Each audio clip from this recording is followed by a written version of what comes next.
Во изминатата година владата се клацка меѓу желбите и ветувањата од една страна и реалноста од друга. Нешто поради објективни околности, но нешто и поради лоша проценка. Почнаа со ветувања за економски раст и борба со криминалот и корупцијата, како и темелни реформи на правосудниот систем. На јавниот отчет за сработеното во првата година од мандатот, премиерот Христијан Мицкоски рече дека почнале силна борба против криминалот и корупцијата со акции против оние кои досега се сметале како недопирливи, но ги повтори критиките против правосудниот систем. По доаѓањето на власт, Мицкоски најави разрешување на јавниот обвинител Љупчо Коцевски и смена на судскиот совет. Постапката против Коцевски запре поради истрагата за Кочани, а судскиот совет немаат надлежност да го разрешат.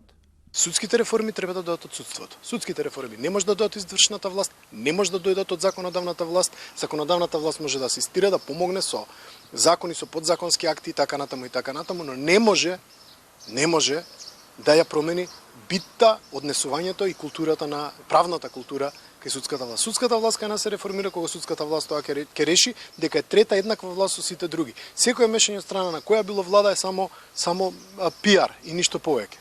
На економски план, растот на економијата во првиот квартал е 3,2%, еден од највисоките во Европа, но се уште далеку од предизборните ветувања за раст од најмалку 5% годишно. Невработеноста е благо намалена на 11,7%, но загрижува загубата на работни места во преработувачката индустрија.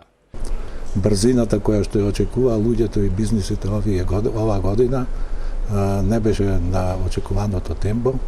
Затоа има своји причини владата и ние со кој што бараме поголема брзина, мислам дека тоа ќе се исправи во наредната година.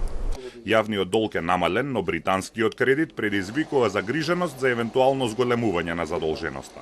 Странските инвестиции се на рекордно ниво од над 1,2 милиарди евра. Просечната плата и пензија се зголемени, но зголемувањето е изедено од инфлацијата од над 4%, чие стабилизирање ќе биде еден од најголемите предизвици.